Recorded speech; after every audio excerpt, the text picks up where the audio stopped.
Hola, muy buenas tardes. Soy Natalia López y hoy les vengo a presentar acerca de el ensayo Manejo ético de la información en la industria arquitectónica.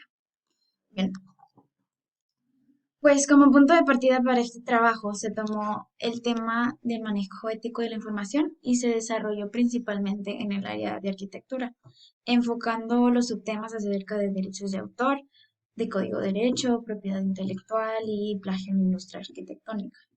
El enfoque de este ensayo tiene como propósito dar a conocer especialmente a los estudiantes de arquitectura acerca de los derechos de autor en la industria arquitectónica. El derecho que le es asignado al autor hacia su obra y las normas que esto conlleva. Em, ya que el derecho de autor, como sabemos, es un derecho que protege intereses tanto morales como materiales y es fundamental que todos nosotros como futuros arquitectos conozcamos nuestros derechos, al igual como diseñadores y creadores de obras y planos. Se ve el enfoque de gran parte de la investigación en la rama arquitectónica, como les había comentado, para que se pueda dar a conocer los pasos a seguir para registrar una obra o, por consiguiente, las consecuencias de no realizar ese mismo registro, de sobrepasar los límites llegando a cometer un plagio. En otras palabras, este artículo nos brindará todo lo necesario para proteger nuestros proyectos. De igual manera, conocer los documentos necesarios y procesos para lograrlo.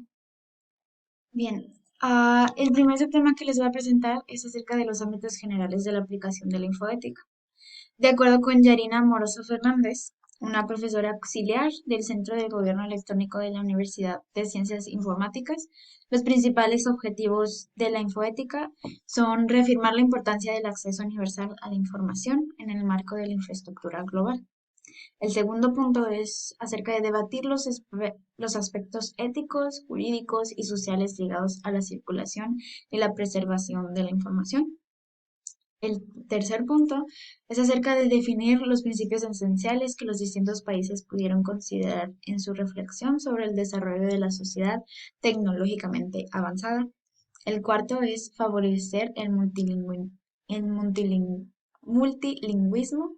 Y el último, el acceso a Internet y proponer una estrategia internacional para la cooperación de las naciones del mundo en áreas tan decisivas como la educación, la ciencia y la cultura, dentro del propio marco de la llamada sociedad de la información y, respectivamente, la del conocimiento. Y continuamos acerca del derecho de autor, el cual protege expresamente las obras arquitectónicas, siempre que las mismas sean originales. Así lo indica el artículo número 5 de la ley, cuando señala que están comprendidas entre las obras protegidas, las obras arquitectónicas u obras de arquitectura. En tal sentido, cualquier obra arquitectónica original podrá estar legalmente protegida por el derecho de autor, independientemente si la misma ha sido creado por una sola persona o por un grupo de personas.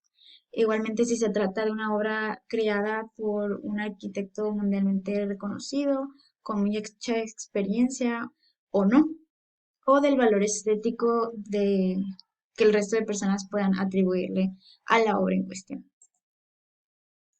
Y ahora una aportación de Chloe Arambú hablando acerca del Código de Derecho de Propiedad Intelectual. Ella dice que la ley de propiedad intelectual establece que para que un arquitecto disfrute de los derechos de autor sobre una obra arquitectónica, debe tratarse de una obra original, que la obra que cree el arquitecto sea original. La originalidad se entiende desde una doble perspectiva, objetiva y subjetiva. La objetiva establece que la obra debe ser novedosa, no igual a ninguna creación anterior ya vista, ¿no? Y la subjetiva en el sentido de que la obra debe ser reflejada de una personalidad del autor. Y tenemos aquí una contribución también acerca del plagio en la industria arquitectónica. Según Iriarte y R. Medina, es indispensable recalcar que mientras más original sea la creación del arquitecto o la arquitecta, más sencillo será detectar un plagio respecto de ella. Y al contrario, si ostenta poca originalidad, se retornará más difícil reconocer si otra creación se ha apropiado de su particular forma de expresión. Ahora vamos a ver algunos de los casos de plagio en la industria arquitectónica, comenzando por el caso de David Childs, que gracias a este caso se abrió el panorama hacia el derecho de autor en arquitectura en un ámbito ya legal. El caso fue acerca de la torre diseñada por David Childs, la cual fue demandada por Thomas Shine, quien fue un exalumno en Yale y argumentaba en contra del trabajo de Childs, debido a que afirmaba que era una copia de un diseño que él presentó durante una entrega en el taller de 1999, donde Childs fue uno de los invitados al examen final. La demanda se abrió en 2004 y Shine tuvo que demostrar que su diseño era original en sí, algo que caía bajo el concepto del diseño original registrarlo y luego demostrar que él mismo había tenido acceso a ese diseño. El caso pues se cerró en 2006 mediante un acuerdo, pero no se reveló mucha información de ello. Sin embargo, este caso marcó un gran antes y después en cuanto a los litigios relacionados con la arquitectura y el derecho de autor. Fue muy relevante este caso para dar inicio a una legalidad para tener un derecho de autor, ¿no? Otro caso valioso fue el de Fernando Dolis, un arquitecto mexicano que denunció a Dubái debido a que le robó una propuesta de un rascacielos en forma de marco de puerta gigante, como podemos ver en las imágenes, em, con el cual ganó un concurso de diseño en una competencia internacional en 2008. Fue organizada por la Municipalidad de Dubái y la marca de ascensores Trice Group. A pesar de que el diseño solo podía utilizarse tras firmar un contrato de ambas partes, de Fernando Dolis y de la empresa, Donis contaba con los derechos de autor y su diseño no podía ser usado. Pero más adelante, en 2013, Donis rechazó la versión final del acuerdo para levantar el edificio, ya que según él había cláusulas con las que prácticamente pues perdía todo. Mientras tanto, en 2014 se inició una construcción de Dubai Frame, que fue similar a la idea del arquitecto mexicano. Y Donis asegura que el diseño original cambió con una estética más glamorosa, pero asegura que la estructura es fundamentalmente la misma. En este caso, pues podemos ver el plagio en la industria arquitectónica. Y a pesar de que el dueño tenía el derecho de autor para su diseño y aparte presentó una demanda de propiedad intelectual en Estados Unidos contra la Municipalidad de Dubái en 2006. Aún así, la Municipalidad de Dubái ni la empresa ThyssenKrupp respondieron y la firma de abogados Emery Sellbrinkenow afirma que Dubái tampoco había respondido a la denuncia de violación de derechos de propiedad intelectual que ya habían tenido anteriormente.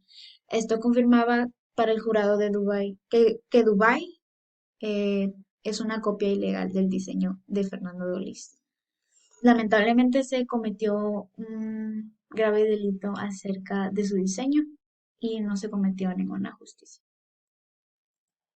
Pero aquí tenemos algunas estrategias para proteger obras arquitectónicas y evitar estos plagios. Según Iriarte Aón y Medina Plasencia, será considerado como autor de una obra arquitectónica aquella persona que diseñe la obra en cuestión.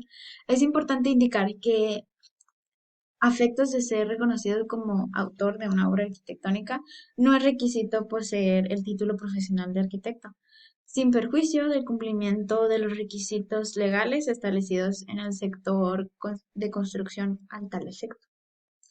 Así, puede tratarse del caso de la existencia de uno o más autores de una misma obra arquitectónica, como por ejemplo un único autor o arquitecto.